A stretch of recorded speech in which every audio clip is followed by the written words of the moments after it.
Can you hear me okay? I'm not really a mic guy. And I'm kind of deaf, so I talk loud naturally. So that works, right? You say, huh? Everybody introduces me to somebody and I go, huh? It is so good to be together in this venue to celebrate the liberty and the freedom that we share inherently because our King made us that way. Anybody? Yeah. You know, Freddie, I asked Freddie to open in prayer because one of the pillars of Aloha Freedom Coalition is the church. It's part of who we are as an organization. It's one of the foundational pieces in our society, and quite frankly, the most important one, because if that was not involved, nothing else is really going to matter. So I'm super grateful that you're all here. A lot of new faces. My hope today is that you will be encouraged and urged on to stand for what's already yours. It's being taken away.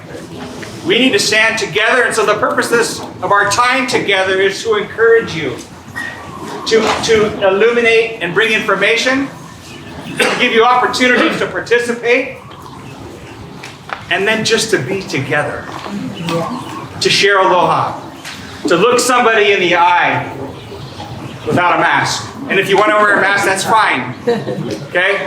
But something's missing when I talk to a person and I only get to see this piece.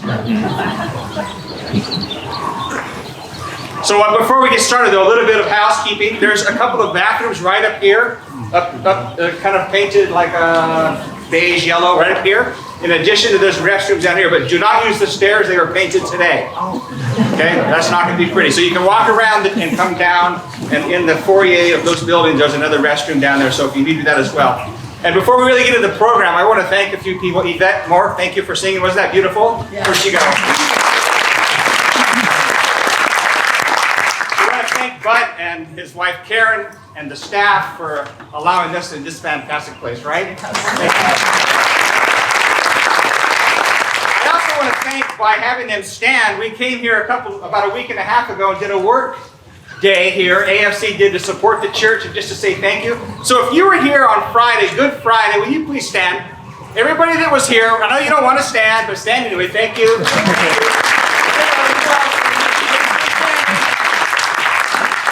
you. So, and then finally, a little bit of history. I'd like the leaders of Aloha Freedom Coalition, if you would please stand as well. Everybody who's in the leadership of Aloha Freedom Coalition, please stand.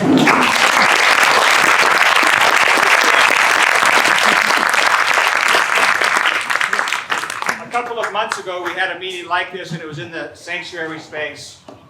And we actually had the leaders come up, and it's appropriate to acknowledge them, because for this organization to exist, there's a lot of work. Somebody said, oh, how do you get a job? I said, there's no job application for this. Like, who wants to do this, really? Wouldn't you rather not be here? I mean, honestly. The only advantage to being here today is the fact that we get to meet new people and to connect with people we already know. Otherwise, I'd rather be at a barbecue. But the fact of the matter is, the circumstances in our society and our local government have made it impossible for us to live free. Yes. Our legislators don't respond. They don't represent us. They don't keep their oath. You can't connect with them even if you want to. So Aloha Freedom Coalition was birthed last September. It was actually birthed out of Bud's campaign for mayor. How many voted for Bud? Woo! All right. Woo! Are you here, Bud? You see that? There's Bud in the back. So after he didn't prevail, which I'm sad to say, we came together and we said, well, what are we going to do now? There's all these people that are hungry for integrity, hungry for truth, hungry for accountability. There was about 30 of us or so. We met once. We said, something has to be done. We have all this energy. A couple of weeks later, we had another meeting. We had a vision for the pillars of Aloha Freedom Coalition, which are business, government, media, and the church. So under those four pillars, Aloha Freedom Coalition was started, and that's the kind of the venue that we work in. Those are the fields that we play ball in. And these are the opportunities that each one of you will have an opportunity to participate in. So my hope, by the end of the day, you're signed up to play ball somewhere. Yes, sir. Not so much now. When I say play ball, what I mean is there's all kinds of opportunities for you to participate in your liberty. We're not here as an organization to call you to an organization for organization's sake. We're here to create a coalition of like-minded people who share the values that we have in our Constitution, and that's it. I hope this thing ends. I'm dead serious, and I don't mean it because I don't like the hard work. I'm up for the work. But an end would be we're free. That's what I'm up for. That's what we want. That's what we need. And I sat in September and thought about my 7 grandchildren from ages 10 to 3, and I thought about the possibility for their lives. What's next for them? Quite honestly, I'm 61. I can suck it up. I can eat peanut butter and jelly, and I'll make it through. But my 3-year-old grandson, that's a different story. So here we are. Today we'll have, like I said, a number of opportunities. There's an action table in the back over here. There'll be an opportunity for you. Joe Glenn will be speaking about it. We're going to have Eric Shimano. Is Eric here? Yeah? Anybody see that? Okay. We're going to have a physician here that's going to talk about therapeutics and options to COVID. We're going to have another a doctor who is going to talk about data and her heart and understanding a context for you to understand the dynamics that are going on around us. Most of you, well, I shouldn't say that. Some of you are more online minded than others. Let's put it that way. Like my wife as an example. I think she has 2 phones. They're glued to her bed. That's not good, by the way. I heard that's bad for you, right? 5G. 2.5 Gs? 2.5 Gs, 5G. Now what I mean is, certain people are up to speed on all the everybody.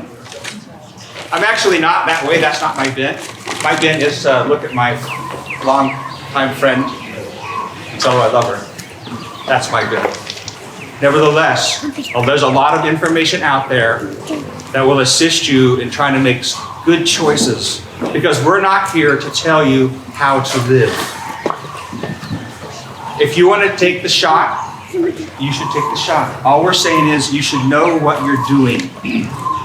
There's enough information and there's enough people here that will stand with you and support you, because most of your neighbors are putting a little bit of pressure on you to take the shot. Anybody? Yeah. How many of you are getting pushed back from an employer to take the shot? Right? This is all coming. And until we get clear as a people to say no. The answer, by the way, is just simple. No. Yeah. We're not doing it. No. I'm sorry, no. And until we decide collectively as a people to say no together, they're going to run over us and they're going to intimidate until most will cave. So, without further ado, who's up? Jody. Okay, Jody Alione. She is she's one of the most amazing leaders at Aloha Freedom Coalition, and she had this vision for starting AFC Hui's, small groups all over the state and even in the mainland. So, Jody, please go.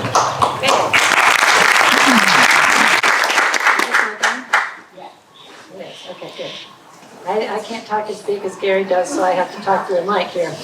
So the Hui's were formed so that our widespread members could have an outreach in their neighborhoods and with their friends and family and people that were like-minded. We want to keep the information flow going from the Aloha Freedom Coalition out throughout the entire island and throughout the state.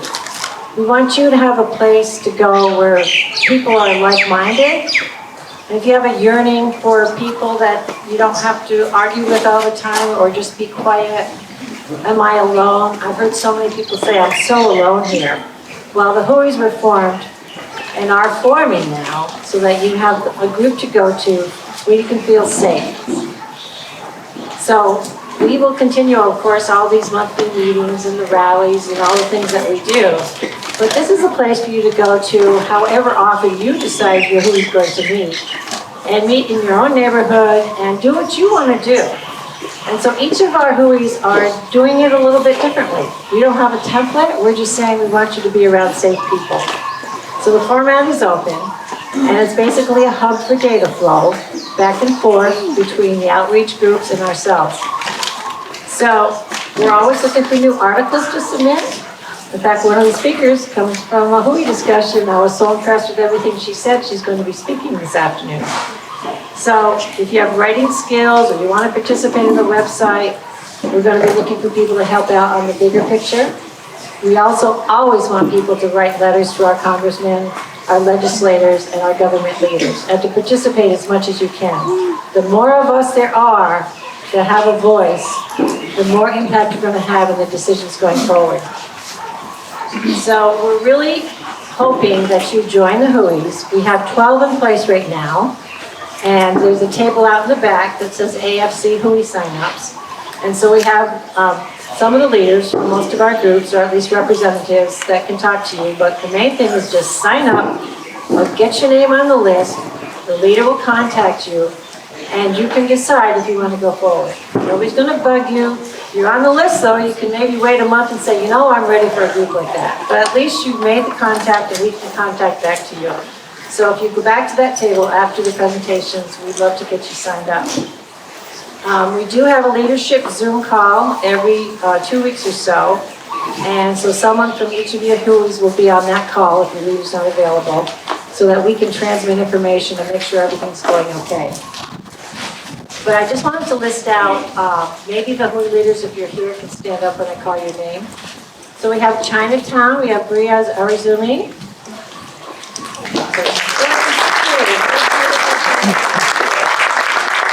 We have a combined group at the moment, Kalihi and Liliha, which is Bernard Mondoka and Rasa Punier.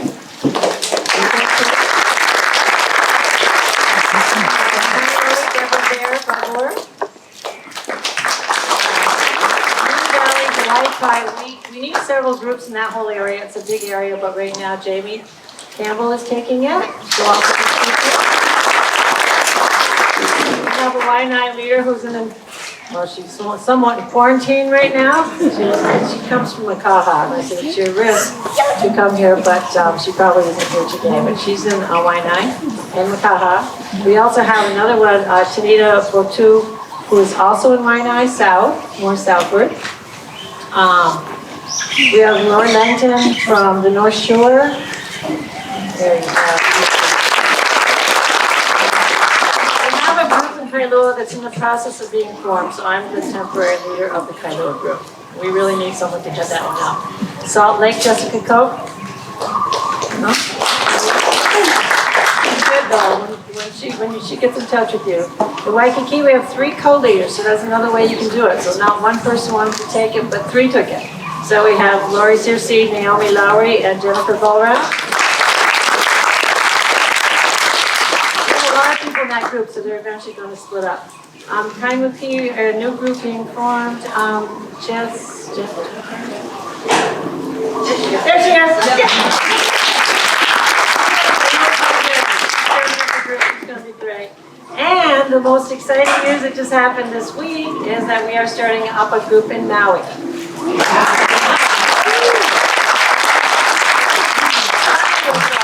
Sunny was really excited to be a part of it, and she was going to another meeting with a big group of rabble-rousers in Maui to see if they would join her up and be part of this hui, as well as she be a part of what they were doing. So we will be looking for people in Hawaii and on Big Island too. So if you know of someone that'd be interested, we're open. So I just wanted to real quick bring up a couple of our leaders, Lori Searcy from Waikiki and Deborah Babor from Kaneohe, and just tell you kind of a little bit of how their huis are run.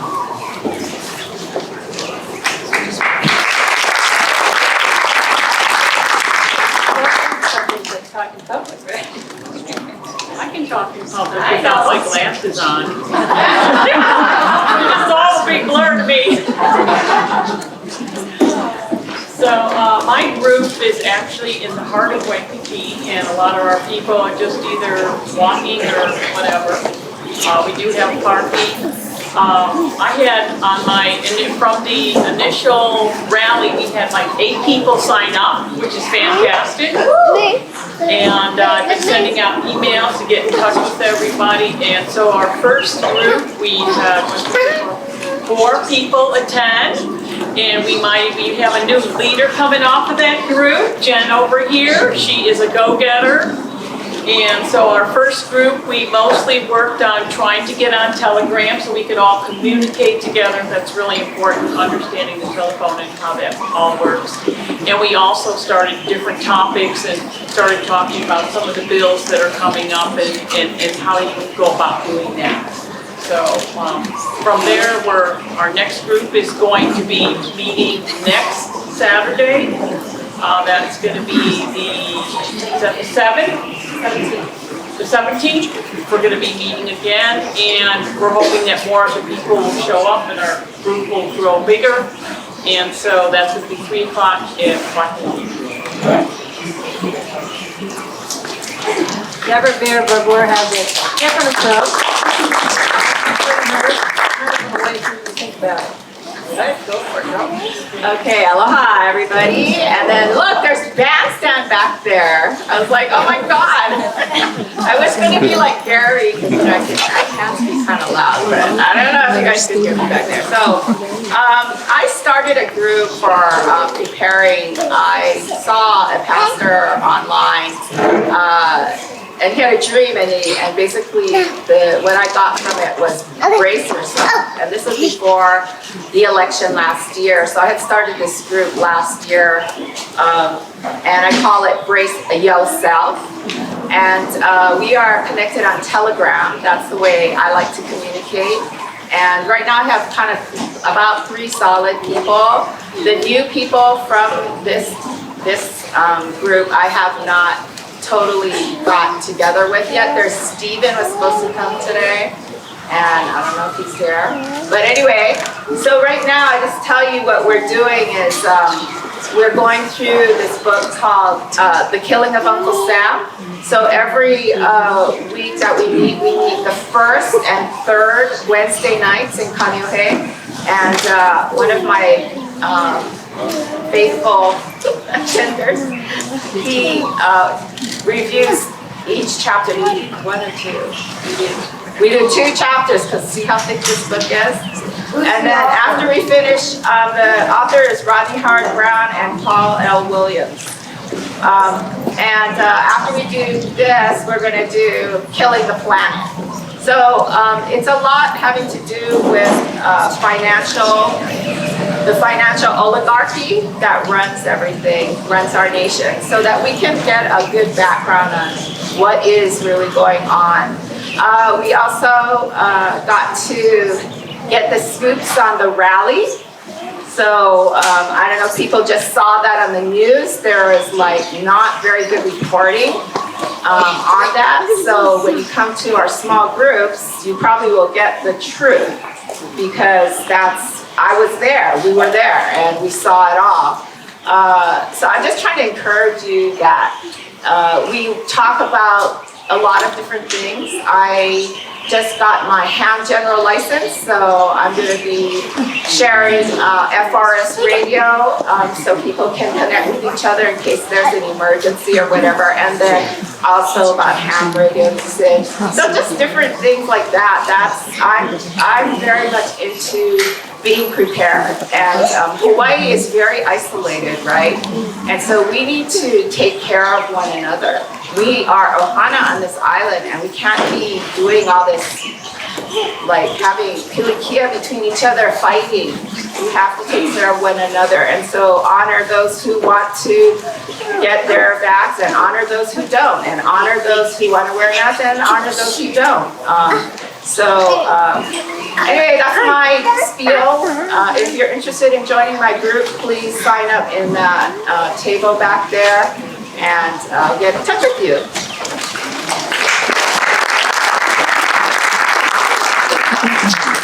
One of the important things that we're recommending is that everybody goes on the program. And you can directly connect into Aloha Freedom Coalition and the whole flow of information that runs through us. You have to kind of screen through some of it yourself for what you can take and not take, but most of it is excellent. I would say 90% of it is really good data. And we're also using that to form small groups within Telegram for each of the hoodies. So please do that, and then we can, once we see you go on, we can sign you up in the major group, in the large group. Okay, so I think we have another speaker coming up next. Yes, okay. Thank you, Jody. Sorry, we're kind of experiencing technical difficulties, so if you guys are seated in the back, you guys can move forward if you guys can't hear us. But other than that, we'll try our best to speak really loudly. But for those of you who don't know me, my name is Mary Chris. I'm part of the media team, and right next to these two tall gentlemen, right, this is Kanyohe Joe, as a lot of people on Instagram know him as, Kanyohe Joe, and we got David. So we are the media team, and we do also want to honor a few other people as well. We got Craig, another tall gentleman. Craig, if you could stand up. So Craig is our big brother.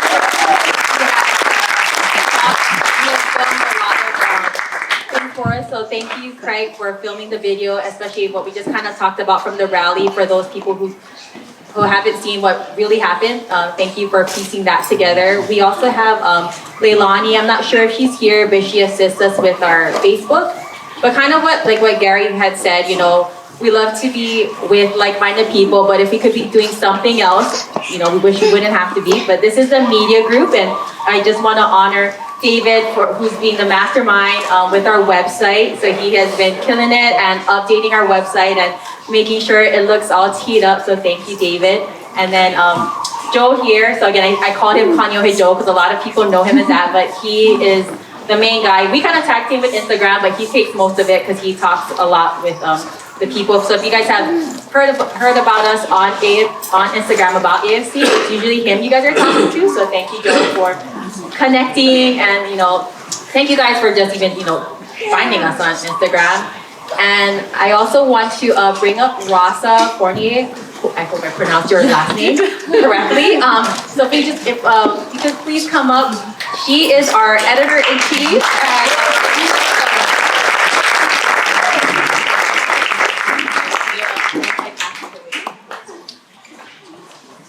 Thank you. So as kind of Gary noted that we are a bunch of volunteers. So Rasa, thank you. She's going to be our content king. So if you guys have any content, because I know a lot of you guys have so much content. We get not bombarded, but we get so many things that, you know, go through us. So she'll be our gatekeeper, so to say. And she has a lot of journalistic. She used to write for the Star Advertiser and Midweek, so it's just a blessing that she's going to be part of our group and will be writing for us. So thank you, Rasa.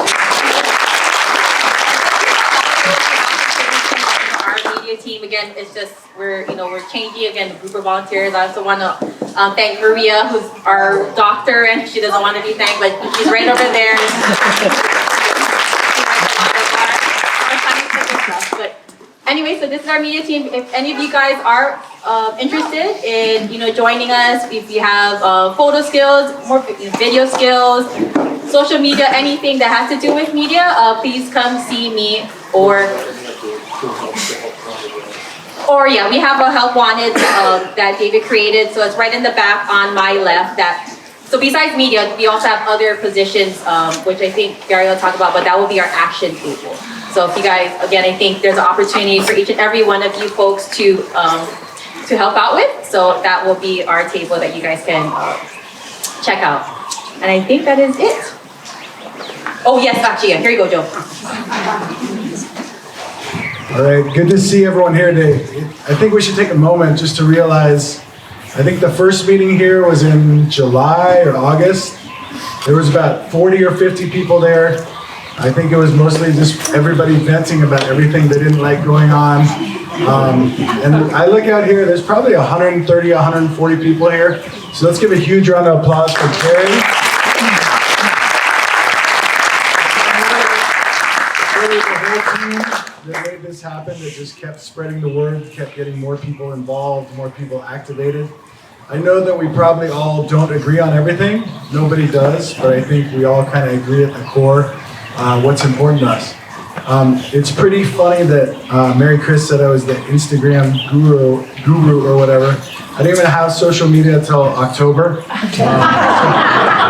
I thought, I'm like, why are people doing this? But now I definitely understand. It's just a great way to network and meet like-minded people.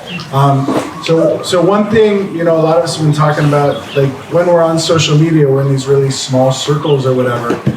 So a lot of it really is who you network with and kind of the plans you come up with. So a gentleman named Mark reached out to me. Mark, you want to stand up? He's in the back there. So, he has the same concerns as a lot of us. I think the number one concern for a lot of us right now is creating a society in which we have two tiers of people. So namely the vaccine passport. So Mark reached out about the vaccine passport. He had a really good idea, and it kind of, what sprung from there is we have a lot of action items. So I don't know if you can see them right now, but way in the back, there's 10 pieces of plywood, and they all have different messages about vaccines. So at the end of all this, we're gonna ask people to sign up for some jobs and for some action items if they wanna get involved. That specific action item is, and I think Mark's going out tonight, I believe, he's gonna put up these big plywood pieces, which are 4x4, I believe, in different places all over the island. They can be well seen by people driving by in the morning.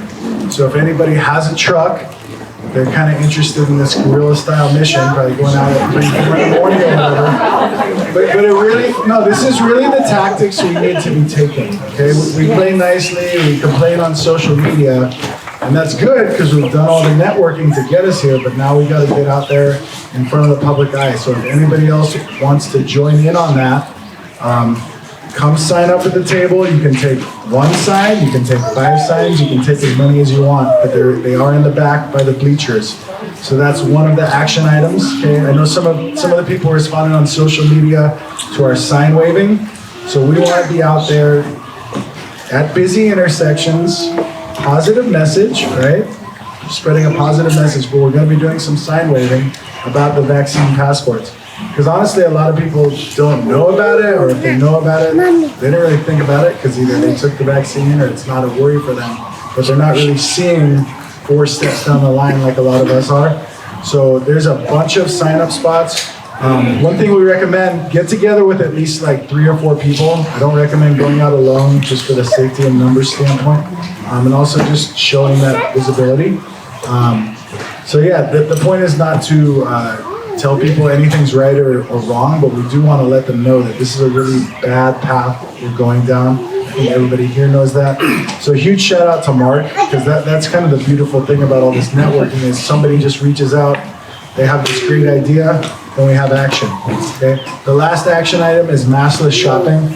I think we're gonna change the location from what was originally advertised. First of all, because it was on the website for a while, so just in case anybody saw it, we're gonna switch them up a little bit. So I was also told that Safeway doesn't really care about masks, so maybe we need to go somewhere else. So when you go to the table, I'm not sure where they ended up deciding on, but you can sign up for maskless shopping. But the point is, everybody just shows up together. What's that? Ala Moana. Okay, thank you. So Ala Moana is the new location for maskless shopping. So anyways, at the end of all this, there's different ways to get involved. You already heard about the AFC groups. Another way to get involved is through signing up for one of these action events. Your dates are Friday, so next Friday from 4 to 6 p.m. is going to be one of the sign waving events. The other sign waving event is going to be Saturday from 11 a.m. to 1 p.m. And then the maskless shopping is going to be Saturday at 3 p.m. Okay. The other thing that just came across was, so we put up a post.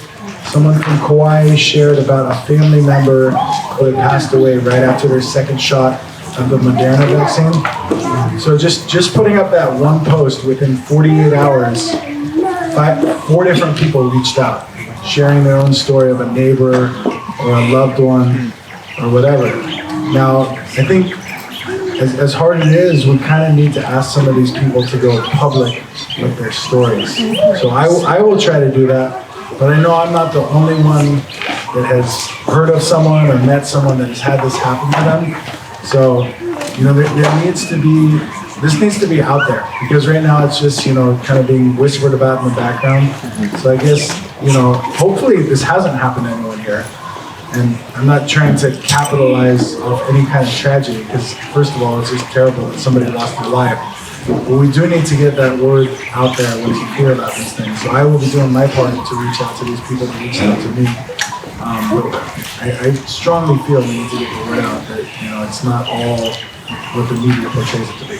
So thank you very much for taking the time to listen to me. It's awesome to see so many people here. And I believe next up is going to be Kim.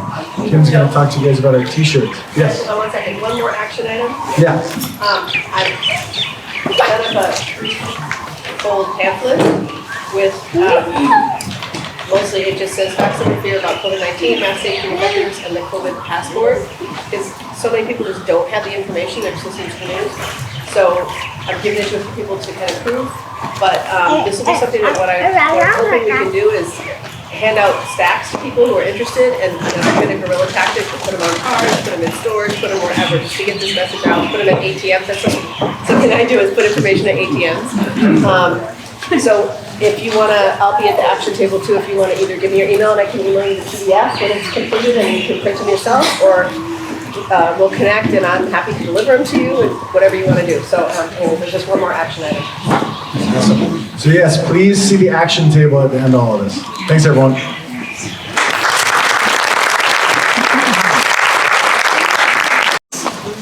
One that is not even on the schedule, but this morning Gary was interviewed on HNN, so he's going to be on there tonight. So if you guys want to check it out, hopefully they'll do a good job on portraying what he says. You know, they usually cut down what he says.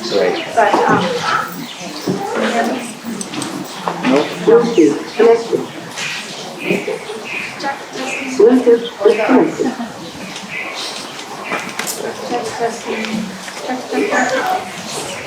anyways, on HNN tonight, 5 o'clock, 9 o'clock, and 10 o'clock. So they actually called and asked for him to interview his opinion on the vaccine passport. So that's a really awesome thing that they called. So just a couple of little things. I'm going to do a little sales pitch. We have these t-shirts that we made, and we have 3 different sayings. We have long sleeve as well as short sleeve. And the 3 sayings that we have, one is something's not right. One is aloha is greater than fear. And the third one, which I do not have in my hand, is question lockdowns. So our most popular one has been the aloha is greater than fear. We're limited on that. So that one we're not having any special on. So the regular price for the t-shirts, short sleeve is $25 for one, long sleeve is $25. And then for our sale, we're having, other than aloha is greater than fear, all the other sayings, you can buy 2 short sleeve for $30 or 2 long sleeve for $40. Yep.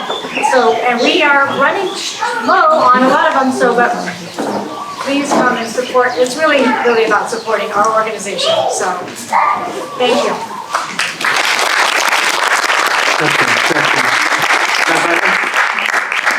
Is that way better? Yes.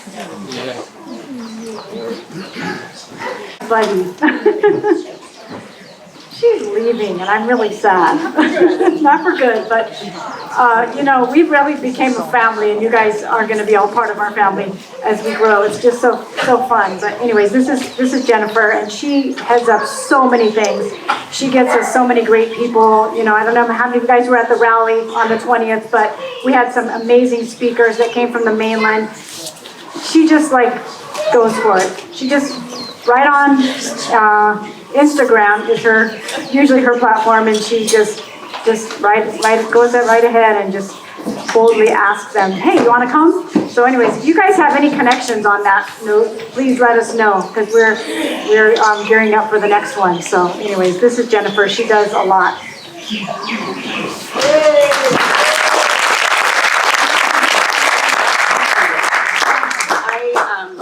With the government. group, and I'm just going to give you a little summary of what's been going on. It's massive, but I'm just going to give you a snippet and some of our successes. There were 3,000 bills introduced this session, and many of them were unconstitutional. Well, I thought we were in communist China, actually. They were so unconstitutional. But we have, can you guys hear me? No. Okay. And better? Yeah. Okay. And I believe, we have an email blast to all our members when we have a nasty bill that comes out. And we have everybody take action with emails, calling, getting listing on the website for testimony when the bill is in hearing. And I believe that we had successes because of that. And just to give you a little snippet of what the bills we killed HB 169. It's related to disorderly conduct. Yeah. This bill, you could get arrested for conveying misinformation. Does that sound like China?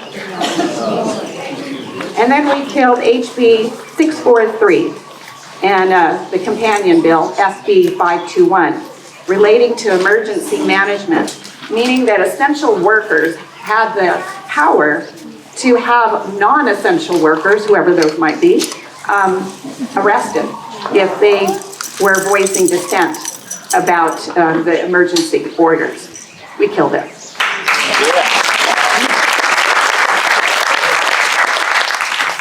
And SB 240 relating to mask and quarantine violators with a fine of $500, we killed that.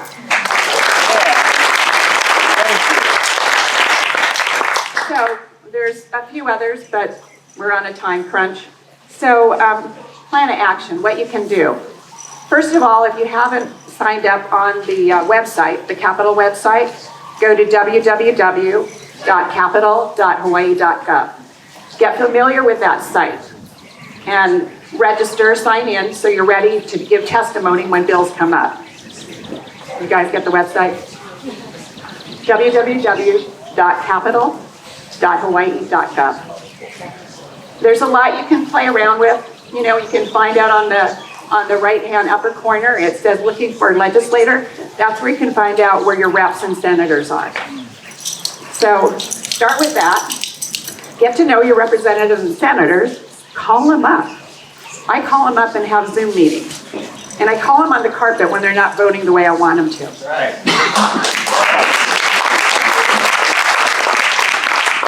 How many of you have had Zoom meetings with your representatives or senators? Let's have more hands. Next time. So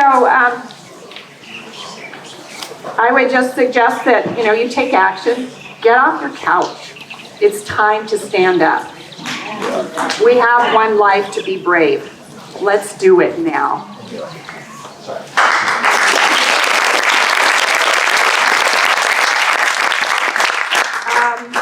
It's my pleasure to introduce our next guest speaker. It's Dr. Jamie Campbell. And Can I just add that I have 2 cards, and it's going to be at the back table. And one is for Representative Dale Kobayashi. He has actually been standing up against the vaccine. So we want to just sign your name. We just want him to know there's lots of people backing him. The second one is for Mayor Rick. And he's done one thing, and that's fighting to keep us open.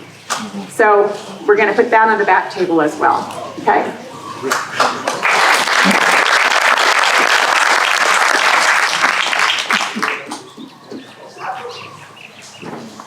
Aloha. I want to say how much I appreciate being invited to speak with you. It came out of a long conversation I had with Jody. I have been doing extensive research since March, like spending 60 to 100 hours a week online, reading as much as I could. Often I come from a scientific background. I've studied physics, I've studied biology,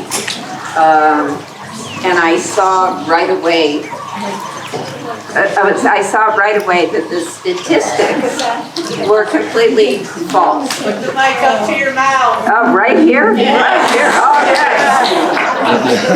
yes. But it all began, and I would like to talk about this. It all began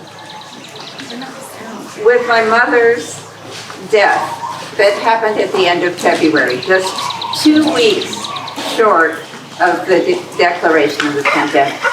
And I spent that last month with her. She was at home. She had a respiratory illness that had been brought into the house. Somebody came in, I got it, and I thought, this is the strangest flu I've ever had. She got it. She was 93 years old. She had many comorbidities, and she knew that it was time for her to go. She was very clear with me about that, and she asked me to help her through the transition. I was giving her oxygen and suctioning her the whole last month, and the final thing was a respiratory illness. Very well could have been COVID. 2 weeks later, they would have counted it that way. But at this point, I got her death certificate in March, early March, and it didn't even mention the respiratory illness. I was rather disturbed by that, and it said Alzheimer's dementia, but she still knew who I was. She knew who she was.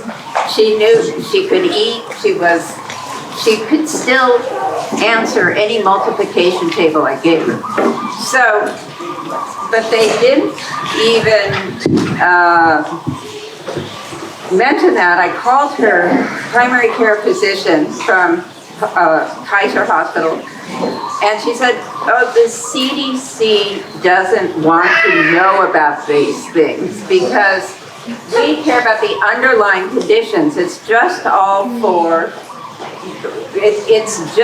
to collect data that the CDC wants. They want to know the long-term chronic conditions.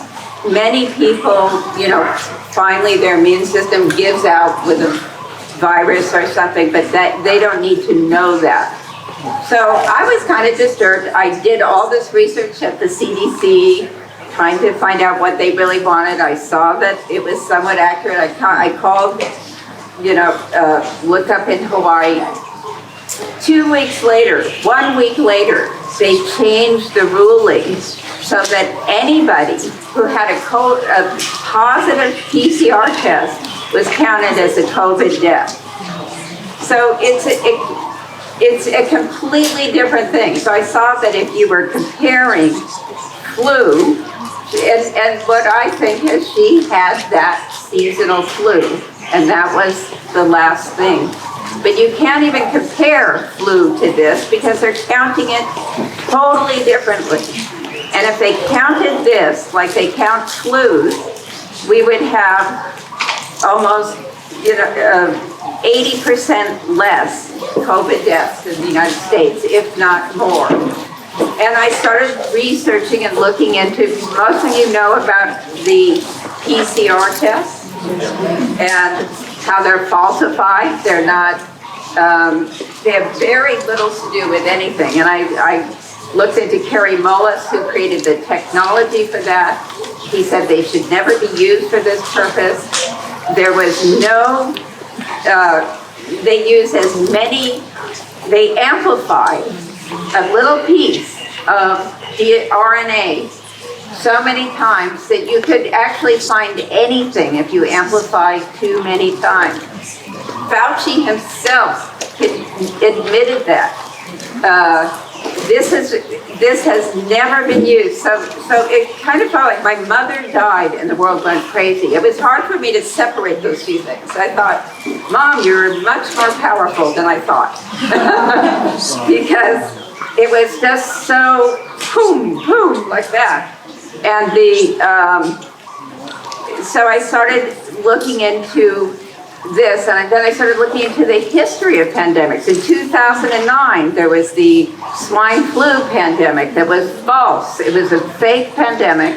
once again, the German lawyers have got together and successfully sued the WHO. They pretended that there was something going on that really wasn't going on. And they started vaccinating. They pushed the vaccines right away. And it took a while, 4 years, before they successfully sued the vaccine companies for unnecessary vaccines that killed caused nervous disorders in nearly 800 children in Europe. Now, some of these things don't show up right away, like Dale Kobayashi. His story was amazing. 7 years later, he took the vaccine. 7 years later, the people who took the vaccine had encephalitis, and many of them died. But they didn't know that for 7 years. And then this swine flu epidemic, it took time to show up. But right now, currently, there's been 2,400 deaths reported to bears, which is our vaccine, reporting system. Now, that doesn't mean that they died from that, but 47% of them got ill or died within 48 hours of taking the vaccine. So, if this was such a dangerous disease, we might really consider doing something like that. But if you really look at the statistics, at the numbers, in England, they've just done a report showing that the 126,000 deaths that were reported, if you took away all the people with comorbid conditions, it would be down to 15,000. The people over 80, and most places in the world, people were over 80. They were like my mother. They were people who were on their way out. And in Italy, which was that first, remember all the scenes from Italy and northern Italy? Well, every year they overrun the hospitals in Italy. Every year in northern Italy. And it's the most smoggy place in all of Europe. And they have respiratory illnesses there every year. I have extended family that live in Bergamo, one of the main towns. And I saw parliamentarians in Italy just raging against what they did and how they made this into something that it wasn't. Everywhere I looked, they were making things into something that it wasn't.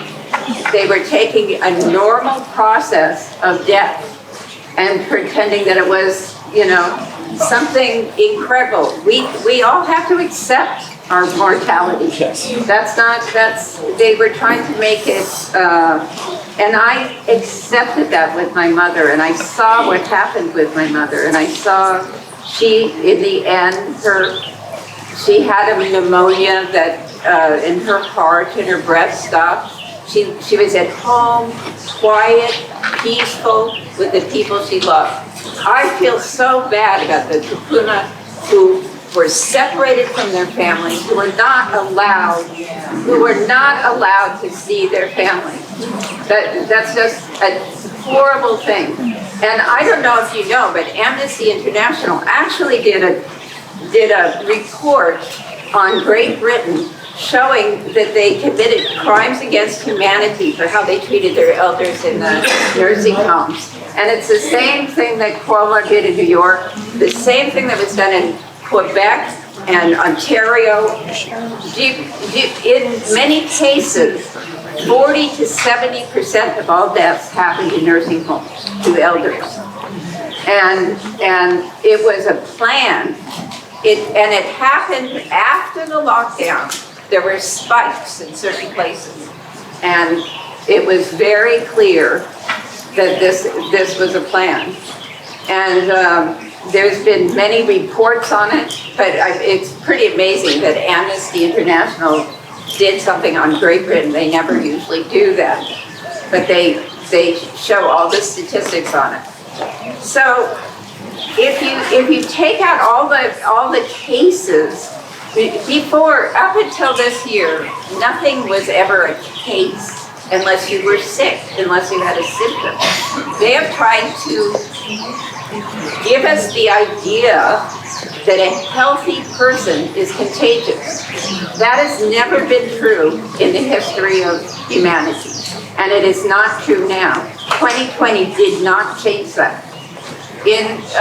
Speak into the mic. In Chinese medicine and Asian medicine and Ayurvedic medicine that has gone on from India, that has gone on for 5,000 years, they never had any kind of idea like that.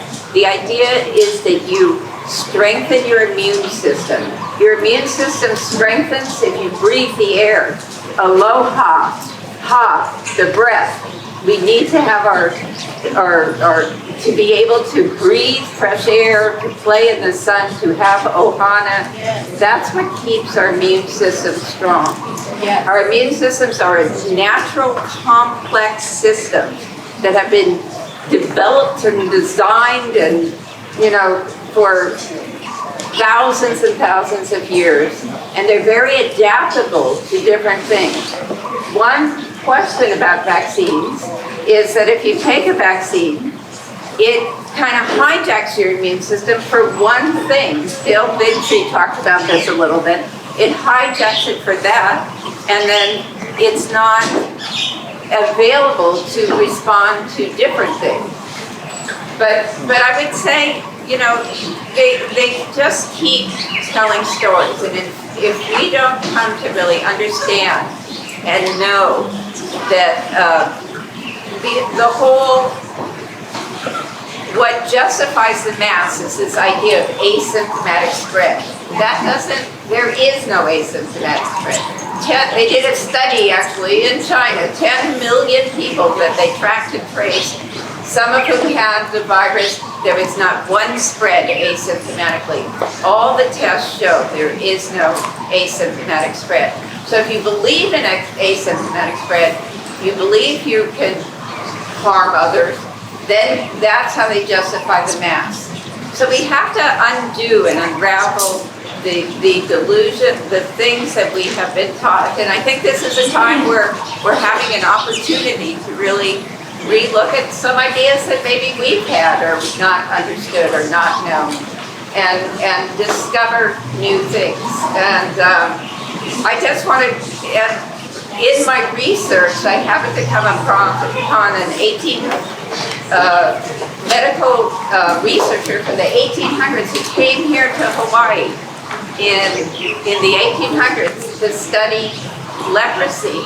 And what he discovered was that it came about and happened after indiscriminately giving smallpox vaccines to everybody. Do some people know about that? This is a fascinating article. And he talked to doctors at the time, and they experimented on some Hawaiian people, this guy that was in prison, and they were using the same needle and putting it into different arms.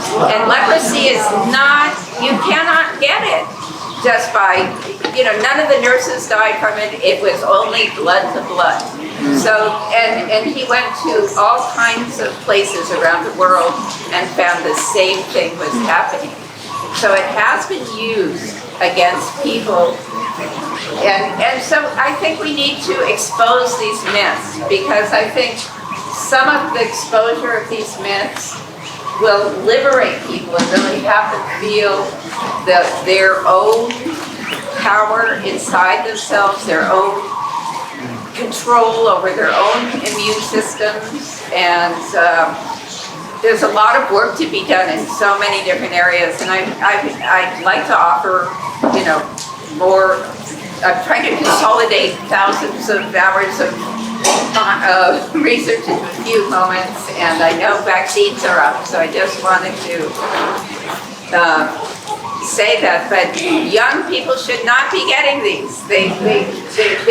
there were 2 Israeli French researchers who have shown that 240 times as many young Israelis got coronavirus from the vaccines. They got it naturally. And it wasn't big numbers. It was like 50 per 10,000. But everywhere there have been the vaccines, there's been a spike in coronavirus cases. So I will end there. I don't know if there's time for any questions.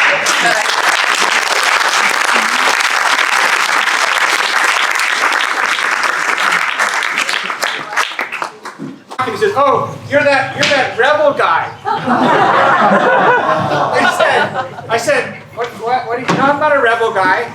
He said, "Yeah, I'm going to get my second shot in a couple of days."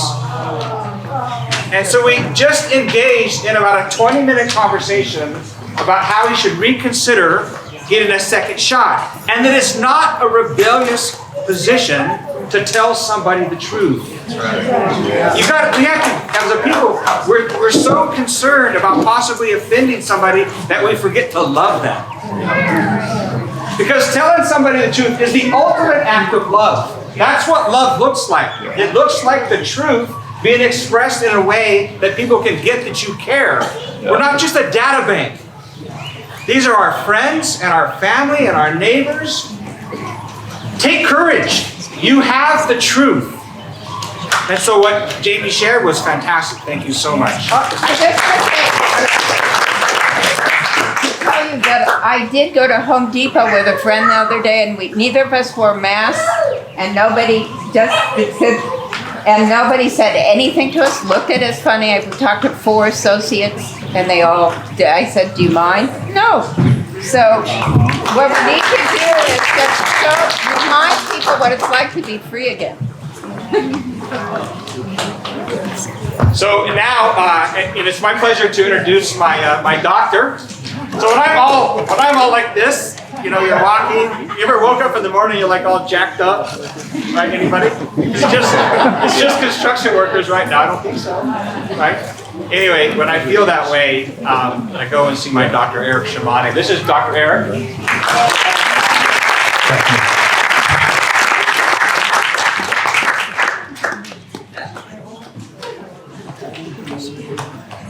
So while he's in the business of making me straight, we have these great conversations, right? And you notice you're kind of a captive audience when you're on the table. Right? I mean, Eric could do essentially anything, but he doesn't do that. He's such a kind man. He's truly a kind man. Hey, look at him. Anyway, he tells me about all the stuff he's studied. I'm thinking, this is way above my pay grade. And then one day I asked, I said, "So what do you think about all this stuff, all this COVID stuff, all this?" And he starts to share this wealth of information that he'd been thinking about and discussing and studying. And so actually Kim may have asked him first, but we had asked him, and he's offered to share some thoughts to give you more information so that you can live free. Okay, so please welcome Eric Shimano. Thank you for inviting me here. And it is cold. So I do have 30 or so, 25 maybe, handouts here. So if you guys want to move around, get one, you're more than welcome to. I'll leave it here. This is kind of the outline of what I am going to discuss. And it happened to start with the guidelines of the email that had my name on it. And it had 5 questions on it. Interestingly enough, I can answer those questions, but not in the way that someone in the medical field could answer it. So I took my own personal route with it, where the first question was, what is a therapeutic? It happened to have a capital T on it. Anything like that doesn't mean much to me, because number one, it's not really a word, one thing. It comes at the end of a sentence with a question mark. So I actually wrote, the word therapeutic is a proper adjective note of the adjective with the small t, therapeutic. And currently, the DCCA license search does not have that as a company. So that's where I stand with that one.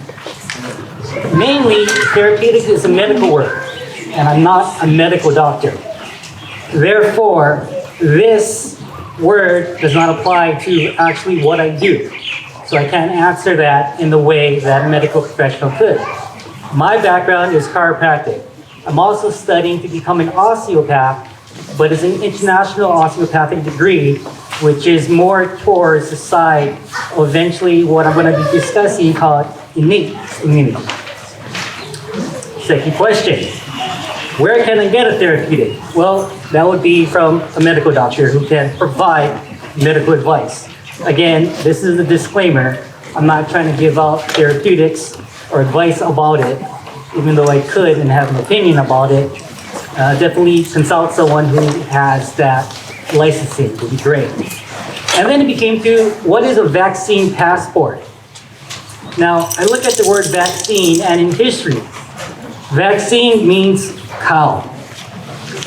So I'm thinking to myself, how do I answer what is a cow passport?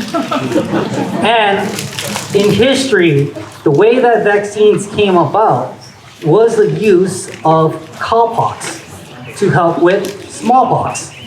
And that's kind of the history of it, where if you have these pustules from milking cows, and all of a sudden that person got over it, they were actually immune to now the more infectious portion of what we now know as smallpox. Hence, vaccine was a preventative for something more severe, which would actually harm you. So that's what a vaccine is based on history, versus a passport is a document.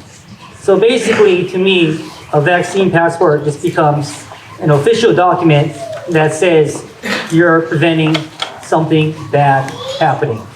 Fine, but there's a lot of ways of preventing something bad happening. Moving on. I actually answered this again, where it said, where can I get therapeutics, which was actually written in the email twice. So I thought about it again. And I did answer it twice. I said initially, the answer is above this statement. And the next thing I wrote is, this statement is under the answer. And I started laughing at myself because that's actually wrong, because when I look at the word above, A means no, B-O-V also means cow again. So I'm like, no cow. I'm like, that's kind of funny. But this brings back to where I want to be in terms of talking to everyone here about the thought process of how any type of input can be manipulated to some type of output. And all of these inputs we have to consider. Those of you who have a paper and want to share, we know this as what we call a system. Everything exists in a system. The first time I learned about it, the words that came up was space, matter, and time.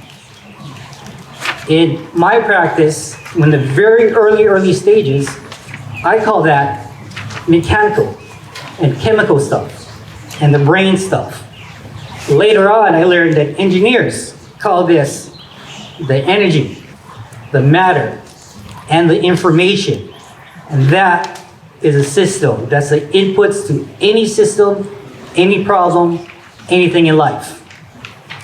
Next thing I started to learn is, well, what's the function or what's the action for every input given? And we look through all of history. We find that not only in engineering, but cultures had this. The process of converting things the way they wanted to. The process of transporting it. Can I get it from one place to the next place? And can I store it? So that next section that says F of S, that looks like a mathematical problem. Well, that's the action you want to take for the input, possibly to get the desired output. Now, moving on, we see in kind of like history, there's Ayurvedics that use kapha, pitta. There's different types of other Chinese TCM, traditional Chinese medicine, that evolved the same kind of concepts. So in today's world, when I look at something like a pathogenic process now, I look at that's the input and what is the desired output that I want. Well, that output is always going to be based on a goal. And what is the goal that you want? For most people right now is the fear of death. And for me, I call that bullshit. Because it should be the output I want from any pathogenic process is how do I make myself stronger, more resilient, and live the life that I want from any type of input coming into my direction. So with that, this entity has to go through all of our layers. Each and every one of our layers that we were born with, whether it be our skin, whether it be our saliva, whether it be our senses that help us to adapt, our eyes, the way we can smell things, taste things, all of those are going to matter as the inputs from our environment helps us to get the output that we desire. On our first layer, in our innate immunity and immunity in general, the first barriers happens to be our skin. Now, in terms of immunity, what does our skin provide? Our skin provides tactile information, but there's actually these little tiny receptors on them. And in with these tiny receptors, you have something called a beta defensive. Also, what does our skin do with sunlight? It's a converting factor. A converting factor for something we now know as vitamin D. And what does vitamin D do in terms of, we're looking at a pathogenic process, possibly a virus. It can make something called a cathelicidin. Think bullets for this virus and then they blow up. Perfect. My problem back in April was they told us not to go outside. Very interesting. Last I heard, this was an envelope virus, and vitamin D became one of the major fat-soluble vitamins that I know of that can help blow these things up. All right. So people were staying inside. Okay. Wait a week, wait 2 weeks. Maybe they should tell people to either one, get their vitamin D levels checked, didn't happen, or two, supplement with vitamin D, didn't happen. So I wrote to my board and I wrote the steps and protocols outlined in the email, sent that to, I believe it was Civil Beats at that time. Not only did I not get a response the first time, and I repeated back the second time I got a very interesting answer. And that answer was, we don't have enough money to give a public health announcement. Wow. So I paused, I thought about this, and I still cried out bullshit. Yeah, of course. In my head, though. But I still think today that it's still bullshit. Anyhow, now that first layer, that layer which has your skin, your mucous membranes, the way you see your senses from smelling something kind of funky, from maybe even tasting things kind of funky, each of those barriers was being slowly stripped away, and then there was a thought in my head where, is this a loss of our freedom now to fully interact with nature, how we're designed and capable and initiated throughout our life of how we're supposed to deal with things? And that answer actually came out to yes, it was. So our first layer of defense somehow got stripped away with policies and procedures designed to protect us. Moving on, we actually have a next barrier. Now, for the majority of my profession growing up chiropractic-wise, we always talked about innate immunity. And in our history of bringing that out to people, it always has to do with the nervous system. That was maybe 90, 80 years ago. We've actually advanced from that. And our innate immunity not only involves the nerves sending signals to the correct place, it actually involved to the container, the storage system. Now let's go back to what is a system? Part of it is a storage system. We now know as that, it's called fascia. What a great word. Well, what's in fascia? Well, it happens to be the phagocytes. You have your natural killer cells. You have your macrophages. You have parts of the dendritic system. Think about this now. What happens when you start to shrink and shrivel and basically atrophy? All of those processes from being in a home, not moving, not doing anything. Another bad procedure, policies. Exercise should be a part of life. Fascia is hydrated with water. Water can transport things. Water needs to be stored properly. Water needs to be drinking every day of our life. Did they advise that? I still think they did not. But if I need to be corrected, and one day they would, I would happily applaud them, because that fascia which stores all our phagocytic processes, those cells that help to defend themselves, not just from parasites, not just from bacteria, but lo and behold, actually viruses too, needs to be expressed, needs to be like a sponge, absorbing in, absorbing out, putting in what we need, getting out what we don't need. And how does that happen faster? Well, exercise.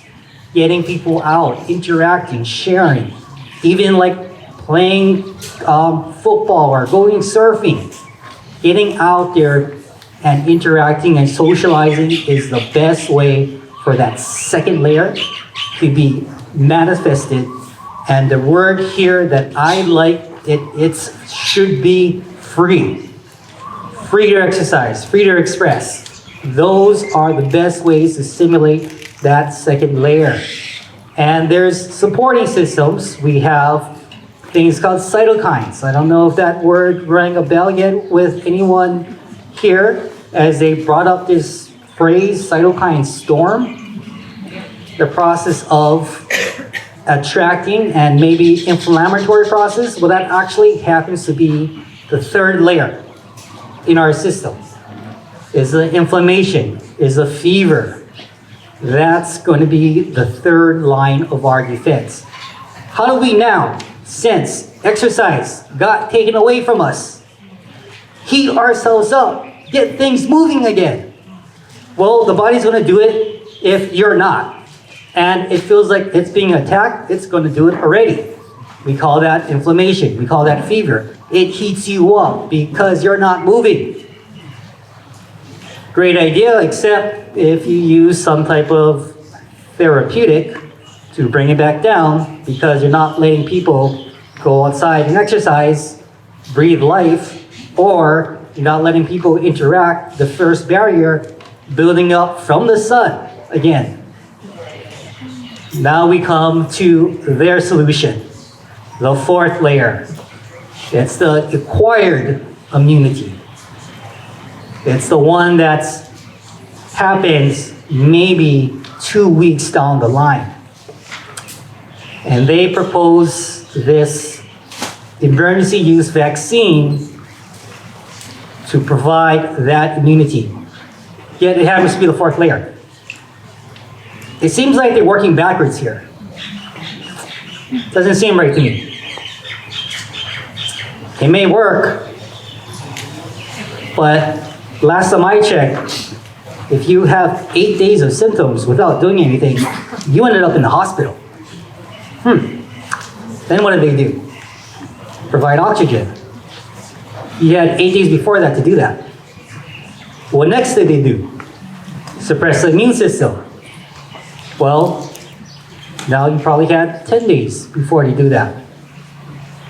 And then the last thing they made them do is rest and keep the inflammation down. Seems like all of those other layers have just got washed away and provided an individual to be in a comatic state to eventually help them build up their immune system, which was required for them before to do that, not afterwards.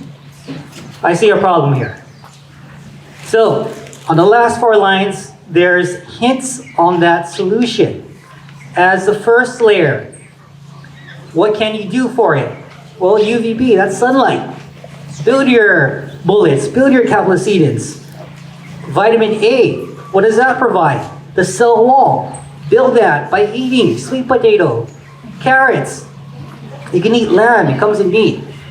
I don't know if you guys like liver, but it's there too. Next thing you can do, let's look at the second layer. We have all these plants all around us. One that happens to be something that we call a native root in America, Echinacea angustifolia. This root's huge, it grows down really far.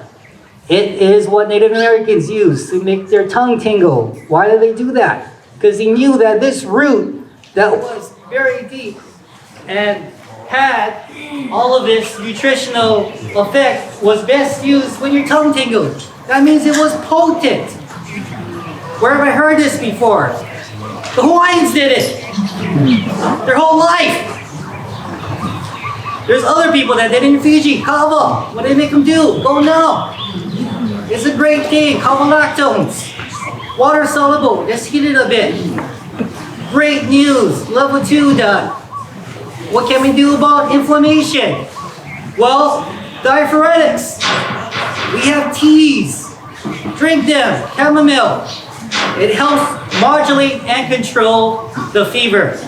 Great news. And of course, level 4. That's not my field. Can't really medically speak about it. But I think they're going backwards on what to do and how to address public health in a public setting for the people of our state. Well, with that, is there any questions that just kind of comes up, like me to answer? I just heard on a video that this doctor was recommending that people who get the vaccine and maybe, in the second wave or flu or whatever comes around, that they should have HCQ in their back pocket. For that, especially for the people that have been vaccinated. With the people that are being vaccinated, my worst fear is that you're going to introduce a spike protein, which is a ACE2 type of receptor it binds to, and no one's asking the person, the individual, what is your goal for the next year? If your goal for next year is to sit in your house and do absolutely nothing, bad idea not to prepare that person who's going to gain more weight, possibly more fat cells in their body. But where's the most abundant ACE2 receptors in your body? We now know from this coronavirus, SARS-CoV-2, it's your fat cell. It expresses a whole bunch of ACE2 receptors. Guess who doesn't do well if they get the SARS-CoV-2? If you're obese. I wonder why now. So, in the very beginning, we talked about the goal, we talked about the system, we talked about the action. If we know that person's goal, it's easier to help them to get them through any type of process. Whether you're a good one, wants to be HCQ, ivermectin on the pharmaceutical side, there are ways to ascertain it. Frontline doctors, I've heard of it. India Mart is another place I've heard of it. You can get it from. But my main caution is that who is getting it, what age are they getting it, and what benefits are they going to get it? What's my output at the very end? If I'm looking at a 7-year-old, a 5-year-old who does not have acquired immunity developed as a 30, 40, 50-year-old, what do they use? The innate immunity, non-specific immunity. What happens if you inject somebody that young who hasn't had the opportunity to touch things and interact things with nature, with life? Well, that's going to be the main driver of what to protect against. Hence, that if you look at some of even our Hawaii State databases, you'll find that not only that virus, but other viruses are interacting, yet we put this one on a pedestal when we have 1/5 of our society getting infected with other things not being addressed properly. It's a big concern, and I hope when you interact with your physician or other medical providers, whether it be telehealth now, or whether it be on a one-on-one basis, discuss this with them. Not just for yourself, but hopefully with other family members, your loved ones, anyone else you want to see just have a better outlook for life. Does that answer your question? It was specifically about people that have been vaccinated. I guess their immune system is compromised after that, and so they were saying that they should have a reserve, an HCQ or another therapeutic, so that they can catch it right away because they'll be more susceptible. Well, you're mentioning ACQ without the definition. Yeah, without the further meaning behind what is their symptomatology. So that's where the direct one-on-one with the physician would help. On the second part, what is ACQ really designed to do? Right now, it's for parasites. So you're telling, let's use this for this, but is their parasitic load high? I'm going to say, great, use it. If their parasitic load is not high, I'm like, well, there might be better options at this point. So one size won't ever fit everybody, so that one-on-one is the most important thing that I can address. Will it be helpful for some? I do believe so. Is it going to be helpful for all? I don't think so. Yes.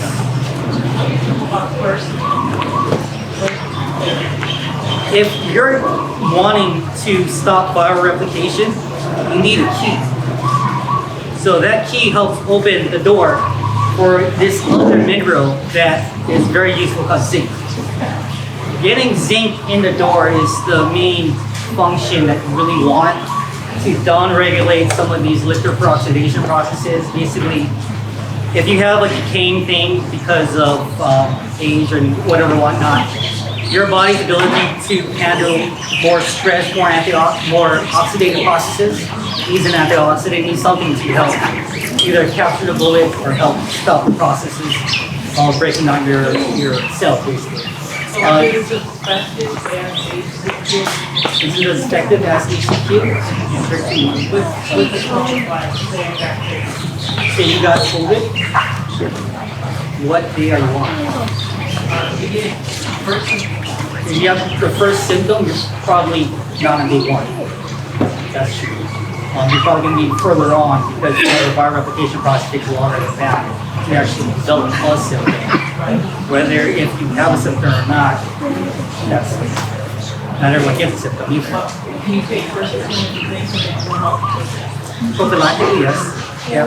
I have a request. If people have questions, if you could stand up and actually project your question so that everybody gets the benefit. Because this is such good dialogue right now, but nobody's getting the benefit of this back and forth. If we could do that, that'd be great. Thank you. Thank you.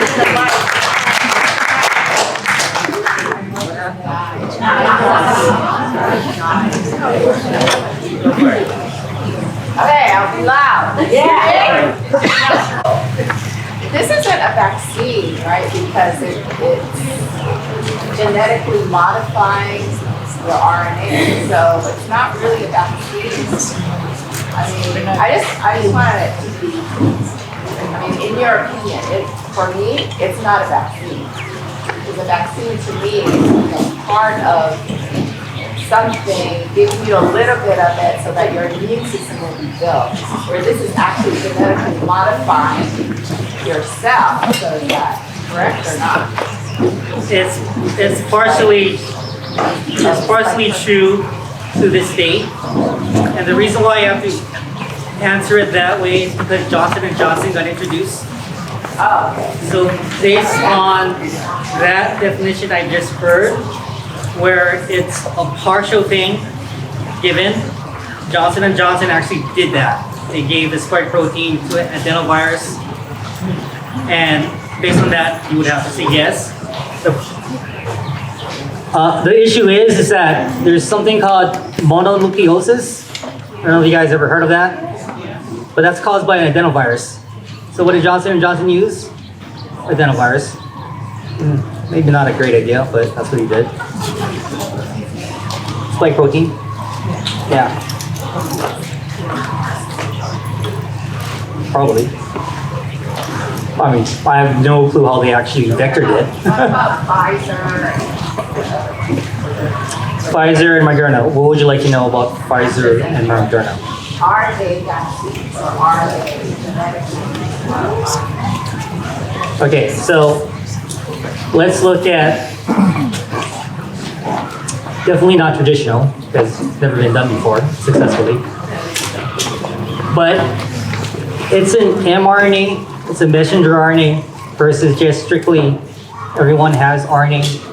The difference is how you transcribe it, how you interpret it, what's your output again. Now, depending on definitions again, so at the very beginning, we looked at some definitions, how you word it.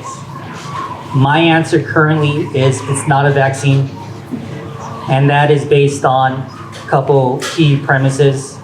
One, I have no clue what the starting material actually came from. I wish I could figure that out and I can better answer that question. But the second of them is that I'm kind of curious to now understand, like, for this particular sequencing, how did it become patented? So I actually don't know that answer either.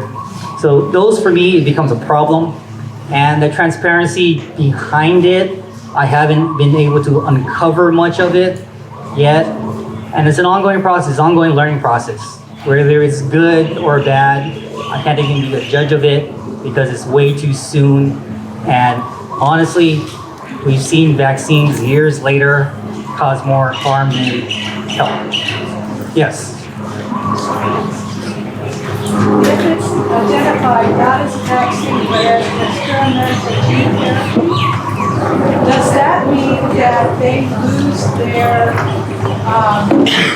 immunity to be sued? Vaccines have an immunity, though the vaccine pharmaceutical companies cannot be sued, held liable. So if it's not a true vaccine, does that actually make it suable? That's a really great question. Last I heard, Congress decided that it was going to have protection. And the other problem is that I don't know how much paperwork people signed to get this vaccine, but you kind of signed your life away when you did that, or when people do that. So at this point, I mean, I guess if they forcefully inject someone, it could be a possibility, but everyone's volunteering for it, which I think is the problem right now. Yes. Johnson & Johnson has been banned in a few states because people are having adverse reactions upon dying. Georgia has banned Johnson & Johnson.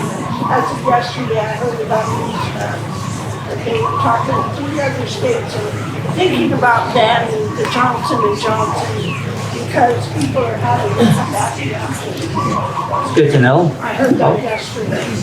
Thank you for your guys' And to time. add on to that, they expanded.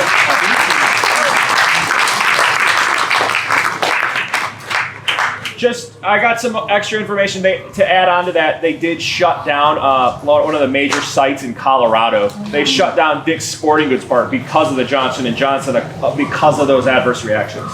And I heard there was another major site getting shut down as well. So, yeah. Yes, so please put your hands together for Eric. And I told you, he gives all this data. You can see this very data-driven thinking. You have to completely shift your mindset, right? From just practical everyday stuff to really understanding the dynamics of what really goes on inside of the human body. And understand that there's a link between the things that you put in your mouth and how it plays out in your body, even going into the sun. So this is great information, Eric. Thank you. He is going to be available for questions as well. I do want to, we're not wrapping up yet. I do want to talk about a couple of things. Many of you are maybe here because of the rally that we had at Kapiolani Park. How many heard about the meeting today because of that rally? Okay, so actually not that many. I'm glad about that.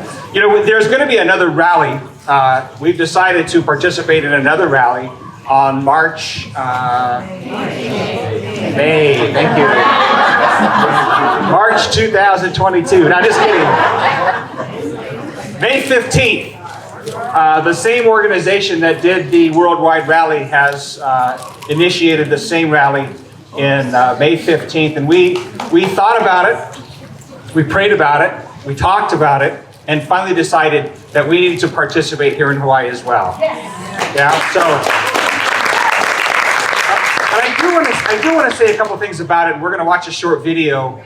I do understand that for some people, the rally that we had a couple of weeks ago was difficult for them.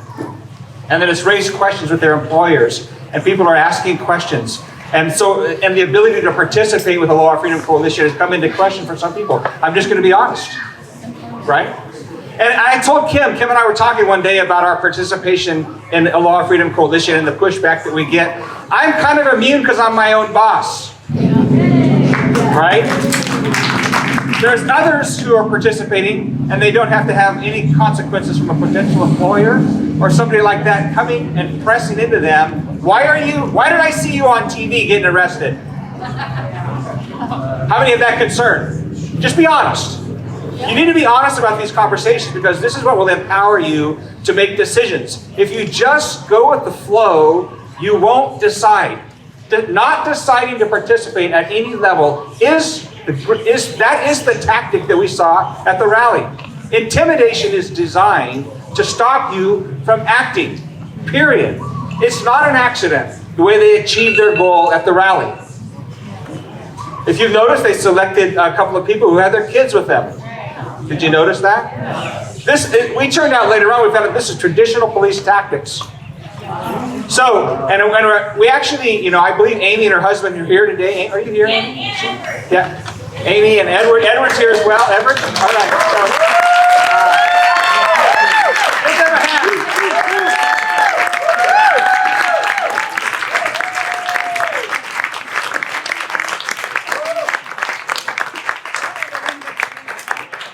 So my guess is they really would prefer not have this, right? But I have heard people that are getting a lot of pressure from their employer. Like, what are you doing? Why were you at that rally? So then the question arises, how can I be involved? There's lots of ways to participate in your liberty and in relationship to the Aloha Freedom Coalition.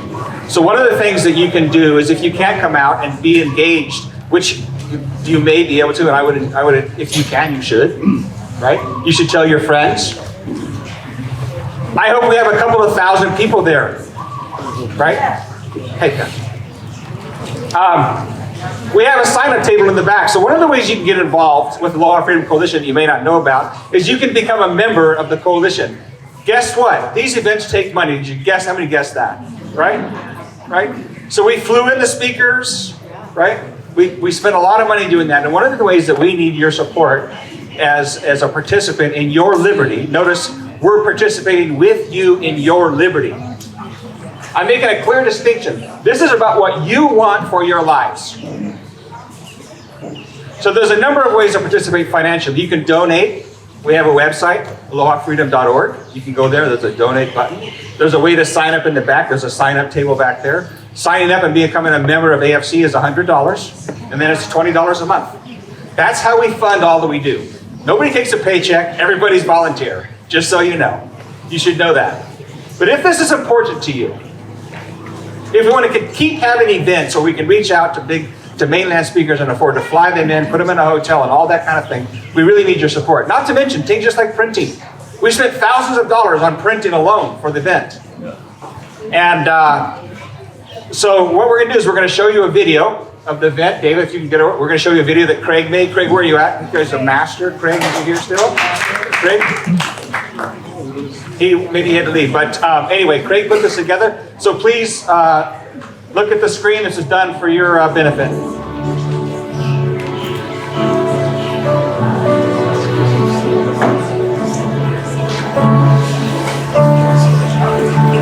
And to offer assistance and protection.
Should never ever be criminalized. And this is why we are here today. Do not criminalize Aloha. Do not allow the people of Hawaii to be segregated.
Be there if there's going to be a danger to the crowd, which there wasn't.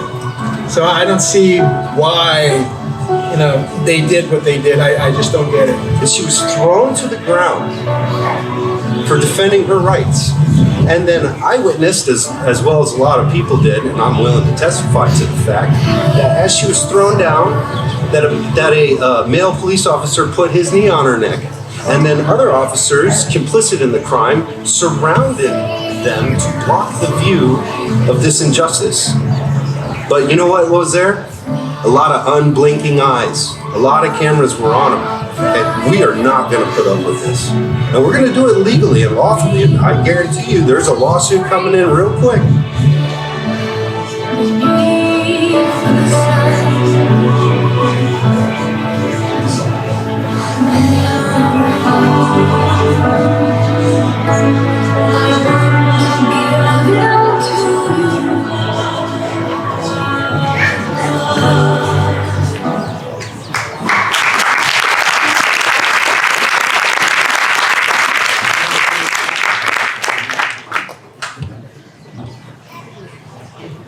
And when I watch that video, it just rips down here somewhere.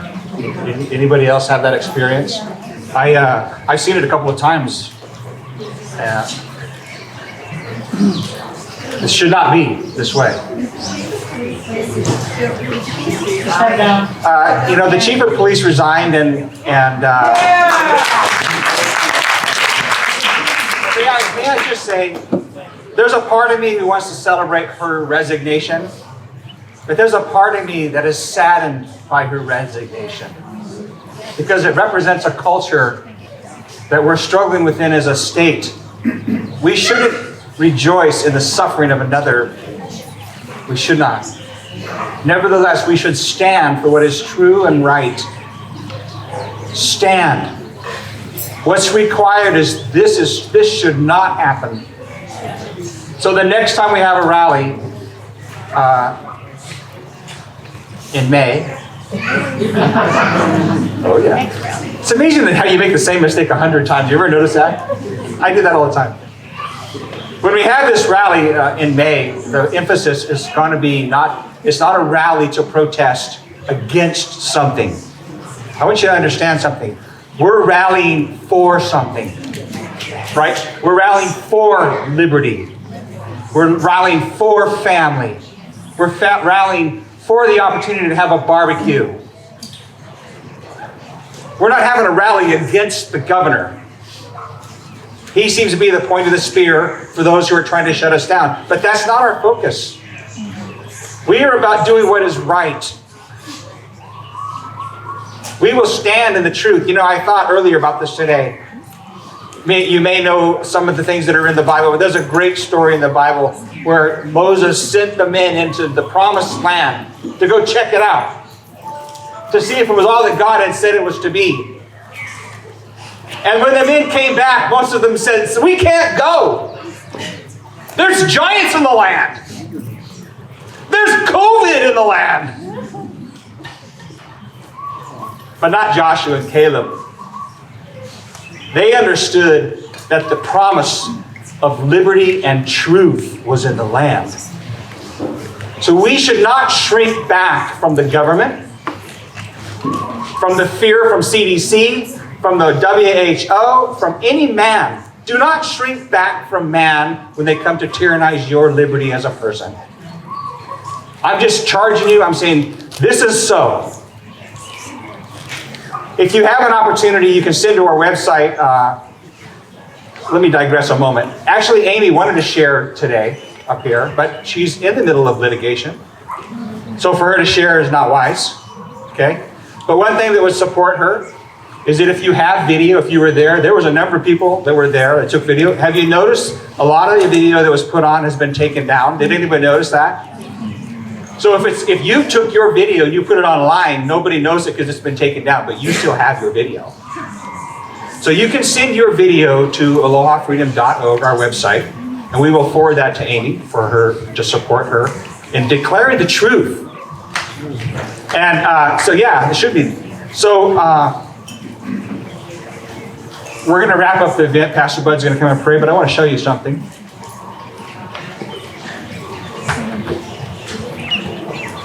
This is not right. See this? This passport is not right. It is another step in the government doing like Joe said earlier. They're separating people from each other. They're creating a class and an underclass, and this is part of the process. You must stand. You must do as Jen said. Who's going to call their senator? I'm asking you, who's going to call? We've made all of the information from every one of those senators and legislators, we made it available to each one of you. You need to find out who your senator is. You need to find out who your legislator is. You need to find out who your community, what is that called? The small, somebody help me. City council? No, local. Neighborhood board. Neighborhood board. You need to get on your neighborhood board and bring the truth. So after we break here, we have some food prepared. We have an action table. Go visit the action table. Today we printed 25 of these. These are to take on the sign read. Joe and Mark mentioned about doing this. We have 25 of these. We have the plywood signs. We want you guys to gang up with the truth. Right? Pastor Bud Snowbreaker, he's the pastor of this church here. And he's a great friend. And it's awesome.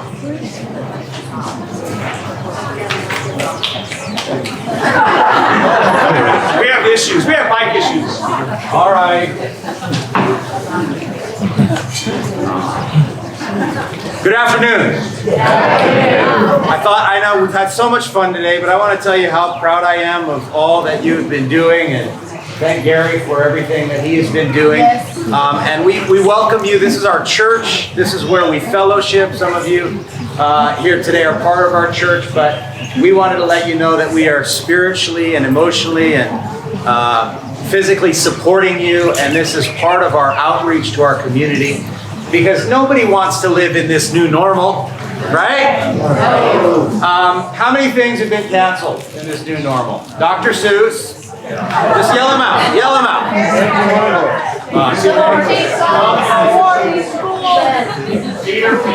Wait, say one at a time. No, I mean like things in our culture. Babar the elephant. They pulled the plug on Babar. He's gone. Little House on the Prairie. Little House on the Prairie. No more. It's Uncle Ben. The Kahuku Red Raiders. Did you hear about that? No more. No more. It's arrived in Hawaii, this weird toxic cult. This wokeism. It's all part of the same thing. It's dividing people by age, by shade of color. We never thought it could happen in Hawaii, right? It's here. It's demonic. Pepe Le Pew. Well, okay.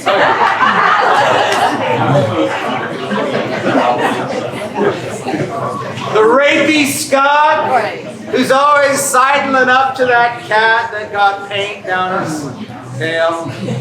Mon ami, mon frère. That's how I feel. This culture keeps sucking up to me, saying, put on this mask, take this shot, and I'm like, get off, you rapey creeps. Get off.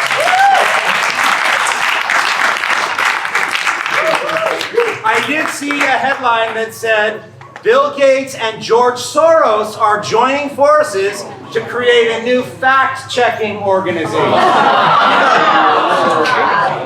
This is true.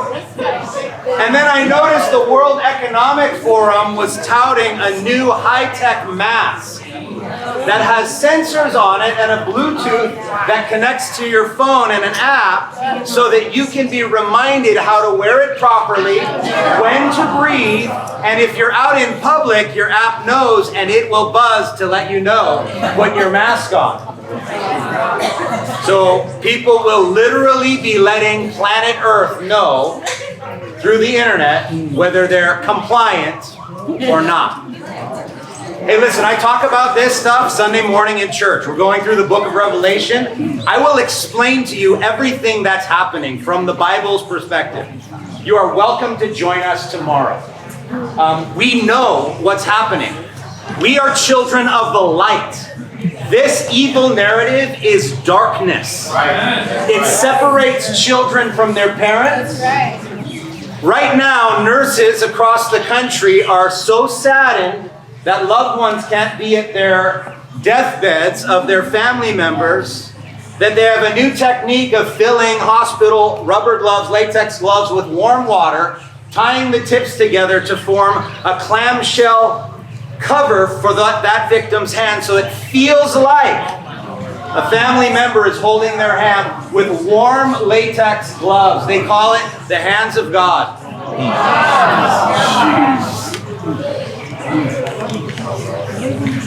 Some of you are not ready for what is coming. You are not ready because you are not steeped in the truth of the Bible. I am telling you this right now. Some of you can see the darkness, you recognize it, but your spirit is not prepared. And I am telling you, as, call me a prophet, call me a seer, or what I prefer, I'm a pastor. I am looking out for the interests of the people in my community who don't believe in God. I don't care if they do or not. I do not want this dark dystopian future for them. Because I care for people. Not even as much as I should. And I'm growing in that. But listen, this is a spiritual darkness. The Bible says that the world will be given over to a strong delusion where they will not be able to tell the truth from lies. Yesterday I saw somebody buying cigarettes with their mask on.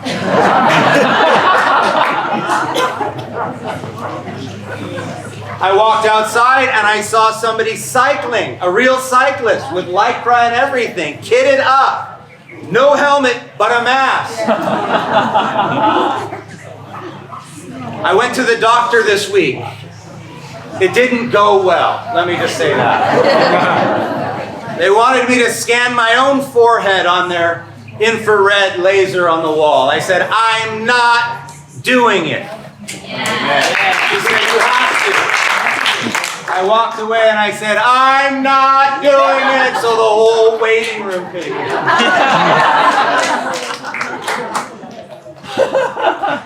That was only one appointment. I had a second one, I'll tell you that.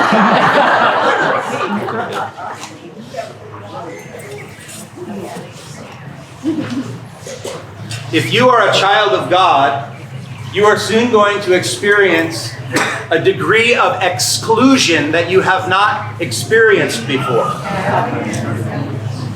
Jesus said, blessed are you when you are excluded for my name's sake.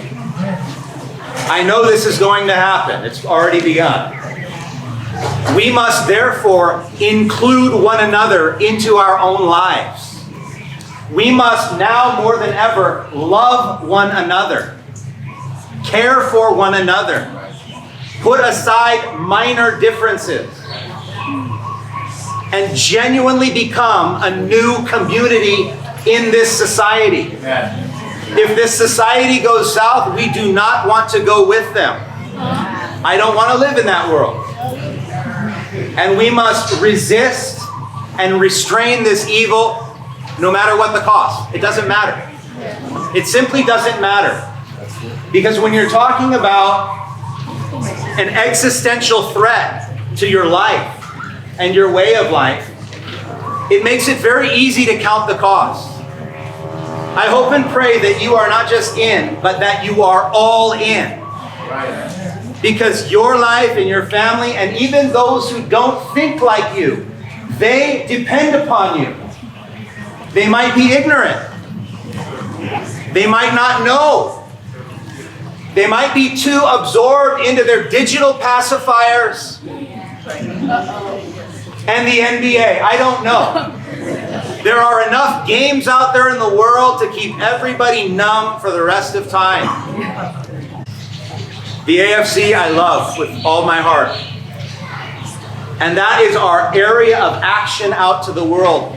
We here at the ranch are seeking to prepare for what may inevitably come. There may be food shortages. There may be some real division. We don't know for sure.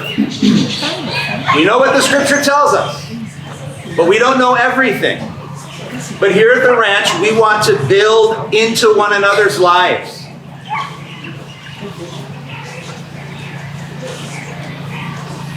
Among the group of people that we know, there's somebody or many that have expertise in the area of your life that you need. You don't need a mechanic that makes you wear a mask. Because I guarantee you that somebody in the group of people we know knows a mechanic, or 2, or 10. We don't need to go to doctors that refuse to look at medical science, but instead are politicized and follow the narrative of the pharmaceutical company. We can take care of our own health. We have to consider the system may be going wrong. And we need to find in our own community that future, that kingdom. It's the kingdom of God. And I want to invite you to join that. I want to invite you to be not just in, but all in. Not only for this battle, but for the sake of Aloha and the sake of love. Because I think you would agree that Aloha is the better way. And the other way, I'm just not doing it. I'm not doing it. I'm not doing it. Aloha, let's do that. Shall we? I'm going to ask you to stand. I'm going to pray for you. I know you've been sitting for a long time. I just want to pray for you and over you. And then Gary. And after that, it's just a time for fellowship, hang out, and visit the action tables and get to know one another, all right? Let me pray for you. Father, I thank you for the great grace you have given us in this wonderful place that you have given us to see real life and real people like you have created us. So we pray that we might honor you by giving you glory and thanks. Thank you for the sound of the birds chirping and the fresh air that we have and these beautiful faces that we can see, which has been stolen from so much of our society. We thank you, Lord, that we still have freedom. And we pray that we might be knitted together in our hearts as one, that we might be one people and one voice for the sake of love. Jesus, you taught us that you had given us a new commandment, and a new commandment in quality and in power, and that was to love one another. That's what we want to do here, Lord. We pray that you would strengthen us, give us the grace to love one another with our many differences. Help us to be gracious and compassionate to others, and help us to win minds and hearts for the sake of freedom and for the sake of Aloha. And we pray these things in Jesus' name. Amen.